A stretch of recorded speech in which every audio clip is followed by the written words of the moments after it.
Recife. Quando a gente pensa em Recife, o que vem à mente? Praias, carnaval, né? Mas e se eu disser que essas imagens são muito mais que simples cartões postais? E se elas forem, na verdade, a chave para a gente decifrar a alma da cidade? É isso que a gente vai fazer hoje, aprender a ler Recife pelas suas fotos mais conhecidas. Bom, nosso ponto de partida é aqui, o Marco Zero. Sabe, isso aqui não é só um ponto turístico, não. É literalmente o berço de Recife. É a partir dessa rosa dos ventos, bem aí no chão, que todas as distâncias da cidade são contadas. É daqui que pulsa toda a energia dos grandes eventos. É a base onde toda a história da cidade foi construída. E que energia, hein? Olha só! O frevo com essas sombrinhas coloridas, os passos que parecem desafiar a gravidade, é muito mais que uma dança. É patrimônio da humanidade, gente. É uma explosão de vida que, olha, captura perfeitamente o espírito do recifense. Aí, claro, não podia faltar o famoso cartão postal, a Praia de Boa Viagem. Essa imagem aqui é perfeita para a gente entender uma certa tensão que define Recife. De um lado, você tem os recifes que dão o nome à cidade, né? E do outro, essa muralha de prédios. É exatamente esse encontro, às vezes meio conflituoso, entre o natural e o urbano. Pois é, são imagens lindas, não tem como negar. Mas será que elas são só isso? Só a superfície? A grande questão que a gente vai explorar agora é justamente essa. Como é que a gente olha para além da foto bonita para entender o que realmente acontece num lugar? Então, para responder essa pergunta, a gente vai começar a tratar essas imagens de um jeito diferente. Elas não são só paisagens, são chaves. Cada foto abre uma porta para a gente entender a identidade, a história e a realidade social de Recife. E essa nossa análise se baseia numa ideia fundamental do professor Alan Ribeiro, que diz o seguinte: as imagens deixam de ser apenas registros estéticos e passam a funcionar como instrumentos de análise da realidade social. Ou seja, a gente não está só vendo fotos bonitas, a gente está usando essas imagens como ferramentas, sabe? Para pensar sobre a sociedade. Cada foto é uma pista sobre como as relações sociais, culturais e econômicas formam a cidade. E o conceito principal por trás disso tudo é o que a gente chama de identidade territorial. Para ficar mais fácil, pensa que é tipo a personalidade da cidade. Sabe, é aquela mistura única de arquitetura, cultura, paisagem natural, tudo isso junto que cria um sentimento de pertencimento nas pessoas. É isso que a gente vai decifrar agora. Vamos começar então pela história que está escrita nas pedras. A arquitetura de um lugar nunca é só um cenário, né? É como um livro aberto. Cada prédio, cada rua está contando um pedacinho da história da cidade.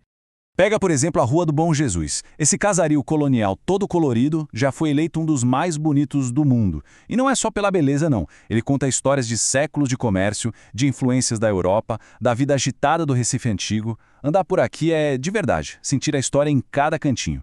E a história de Recife também é uma história de contrastes. Olha que interessante. De um lado, a fachada bem mais discreta da Sinagoga Kahal Zur Israel, que foi a primeira de todas as Américas, e do outro, o luxo, a opulência da Capela Dourada, que é uma explosão de ouro do barroco católico. Um do lado do outro, esses prédios mostram as raízes religiosas tão diferentes e tão profundas que se misturaram para formar a cidade. E a história também pode ser recriada. É o caso do Instituto Ricardo Brennan. Parece um castelo medieval no meio de Recife, né? É impressionante. Ele mostra como todo aquele imaginário europeu foi usado para criar uma identidade nova aqui. Um tesouro cultural que hoje atrai gente do mundo inteiro. Bom, já vimos a história nas construções. Agora, vamos sair um pouco do que é estático para sentir a cultura viva de Recife. Aquilo que faz o coração da cidade bater forte mesmo. E quando a gente fala em pulsar, a gente está falando de uma escala monumental. Recife tem nada mais nada menos que o maior bloco de carnaval do mundo. Tá no Guinness Book e tudo. Dá para ter uma noção do que é isso? Pois é, e essa imagem do Galo da Madrugada dá uma boa ideia do tamanho da festa. O galo não é só um boneco gigante, gente. Ele é o símbolo de uma identidade cultural que simplesmente explode nas ruas, que junta milhões de pessoas numa festa só. É a tal da identidade territorial na sua forma mais pura e vibrante. A cultura também tem o poder de transformar os espaços. Pensa só, o que antes era uma fábrica de tijolos, uma olaria, hoje é esse santuário de arte. A oficina Brennand é um exemplo incrível de como a criatividade pode pegar um passado industrial e dar um novo significado, criando um lugar com um valor cultural e artístico gigantesco. E por último, vamos dar uma olhada na relação entre a natureza e a cidade em si. Uma relação que, em Recife, vive entre a harmonia e a tensão. É só olhar para essas duas imagens. De um lado, as pontes sobre o rio Capibaribe, que deram a Recife aquele famoso apelido de Veneza brasileira. Elas mostram uma cidade que cresceu conversando com os rios. E do outro lado, a gente vê a expansão de Boa Viagem, com os prédios avançando sobre o mar. Isso mostra bem a negociação constante que a cidade vive. Como ser uma cidade das águas e, ao mesmo tempo, uma metrópole moderna. Ok, então depois dessa viagem toda pelas imagens de Recife, o que a gente aprendeu? Como é que a gente junta todas essas peças para de fato conseguir ler a cidade? Bom, o resumo da ópera é o seguinte. A gente olha para a arquitetura e ela revela a história e os valores do lugar. A gente vê os eventos culturais e sente a identidade viva da cidade.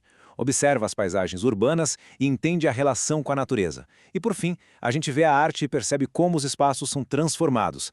Cada coisinha dessas é uma camada que ajuda a gente a entender a realidade da cidade.